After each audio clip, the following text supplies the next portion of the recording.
Yes, my name is Wallace Gator Bradley, and I'm host of the Bradley Report. Today is a very important day. We at Local 134, the International Brotherhood of Electrical Workers, Union Hall, but this is a day where candidates from around Cook County are coming to this pre-slating. I was able to get the chairman to share with you, my viewing and listening audience, about the importance of vaccination and the importance of the election. But without further ado, Madam Chairman. Thank you. I'm very grateful for the opportunity to be on your program, Gator. And I just want to encourage all of our viewers to get vaccinated. You know, we run a public health system. Right. Half of our budget is public health. And it's really critical, if we're going to be safe in our neighborhoods, in our communities, that people are vaccinated to protect themselves, the people they love, and their communities. So if you haven't been vaccinated, it's not too late. You can go out and be vaccinated. You know, one of the things that's important, I'm glad that God allowed me to become a senior citizen. And I'm glad that I'm over the age of 65. Right. And they've been talking about the booster shot. So could you share that with my viewing audience? Because it's very important that we get vaccinated. I've lost a lot of friends. I know you've lost a lot of friends. Of course. So, like you, for them not to get it from a third perspective, by you being the leader of the health system within Cook County, let them know the importance about the booster shot and what is happening. Sure. So there are 3 shots: Pfizer, Moderna, and Johnson & Johnson. Okay. And Pfizer has been approved as a booster. And it's been recommended for people who are immune compromised, people who have some challenges around their immune system. They could be undergoing chemotherapy, or they could have some chronic disease. The Moderna vaccine, we think, is about to be approved for a booster. Mm-hmm. So far, there's nothing on Johnson & Johnson. But if you got a Pfizer shot, and particularly if you're a senior citizen like you and me, yes. Okay, you and I, we need to be sure that we get the booster, okay? And hopefully, Moderna will be approved for a booster shortly. I think it's really critical, especially for people who are gray-haired, right, to do this. Or bald-headed. Or bald-headed. Right. Let me just say, you know, most of the people who have succumbed to the disease are senior citizens. Yes. Now, I will tell you, though, that I went in the last week to a service for the daughter of a friend who was 40 years old. So anybody, no matter what and she had not been vaccinated, anybody, you know, can succumb to the disease, but it's particularly important for our seniors to be vaccinated. You know, Madam Chairman, I know you running for re-election, and we're going to get into that. I just want my viewing audience to see what I know. You know, we pretty much raise one another in this political Along thing, the way. Along the way. And the thing that's very important is that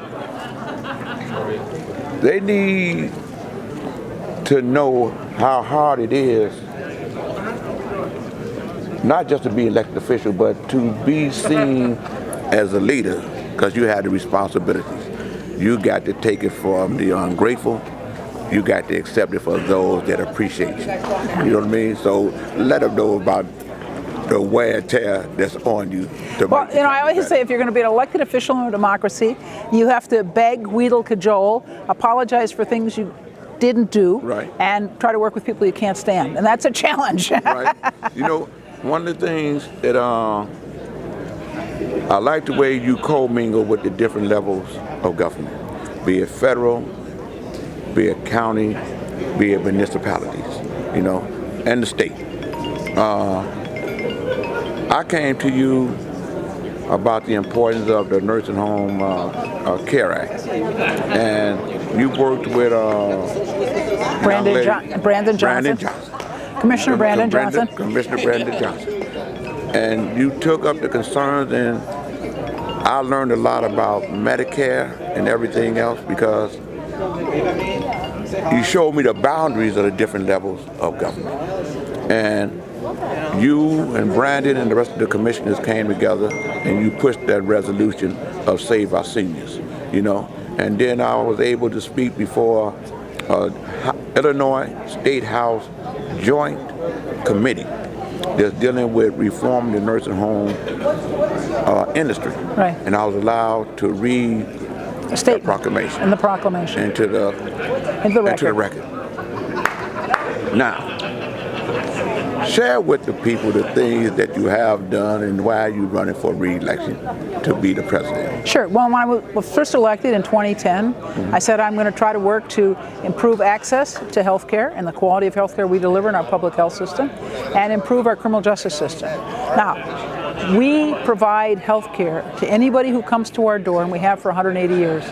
So that means if you don't have insurance or you're underinsured, we provide care for you. And many of our not-for-profit hospitals or our for-profit institutions don't do that, can't say it. Right. And we've done it for 180 years. And I'm very grateful for the leadership now of Israel Rocha, who's our new Chief Executive Officer. I'm very proud of him, and I think we're going to continue to make progress in terms of access and in terms of quality of the care we deliver. You and I have worked hard on criminal justice for a long time. For a long time. And we've seen a dramatic reduction in the jail population.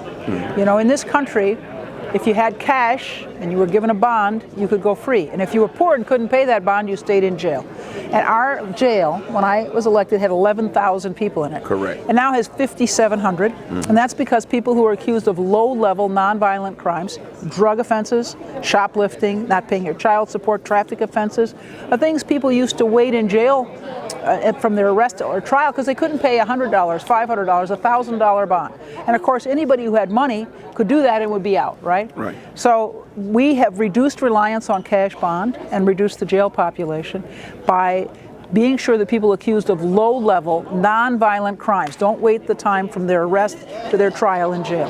And I think that's real progress. And you know, and I know, that really impacts the black community because disproportionately we're the people in the jail. Right. But you know something that my viewing audience wasn't aware? Every year you have this budget hearing. Right. And those individuals that you were talking about, it used to be over 1,100. Right. 11,000. 11,000, I'm sorry. Over 11,000. Your viewing audience need to know the money that was being spent just to house those individuals that should have been out on the street because if they was able to pay their bond, they would be out. That was putting a dent within the budget. And that's why I'm glad that you were able to pass the various budgets since the time that you've been there, where you didn't have to put the weight on the taxpayers. It's very expensive. It costs $162 a day to keep somebody in the jail. So if you think about it, if somebody's poor and they can't pay their bond, in a week it's cost you more to house them than their bond was. Correct. You know? Correct.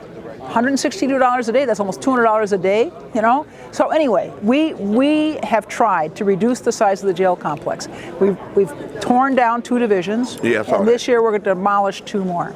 So we're reducing the size of the jail campus, and as I said, we're giving people who don't have a lot of money an opportunity, just as rich people have, to be out and to go to school, go to work, be with their families until their cases come up in court. Okay, and one last statement and one last question. The statement. I was talking with the chief of Hazelcrest Police Department, Mitchell Davis, and he's just been elected to be over all the district police for the whole state. Okay. He had heard me. There's a chief of police association. Correct. Right. We were talking about solutions for people to become a part of supporting the code to help bring down the violence. And the code is zero tolerance for senseless violence, shootings and killings, the abuse and the rape of women and children, the abuse and the robbery of seniors. So with that being said, I made mention to him that I was going to talk to you about it because he was trying to set a meeting up. Right. I told him that I would ask you if I ever get the chance for you to help make a public statement that you was in support of zero tolerance. Of course. You know, here's the thing, and I think this is how things have changed more recently in the last several years. There was a time when folks on the street would not go after old people. Right. They wouldn't go after family members. They had a Right. beef with you. It's with you, not That's your, right. not your mother, not your kids. Right. Not your girlfriend. It's Right. you, right? And that's changed. And what we've seen not only is a massive increase in shootings, but the age of people who've gotten shot. Lots Right. of kids that have Right. been shot and killed. It's heartbreaking, Every life is precious, but particularly to see so many of our children attacked, it's just, it's very disturbing. Right. One of the things I know, in the 90s, that I'm talking about now, we got to put that back out there where individuals can see that there's nowhere for them to hide, because we're not pointing the fingers or the blame. We all side with the same thing. We all in sync, law enforcement, spiritual leaders, and all of that. I just want to say, I appreciate you. I've learned so much. I've grown so much. It's almost like we've been tied at the hip of evolution to what's better. Well.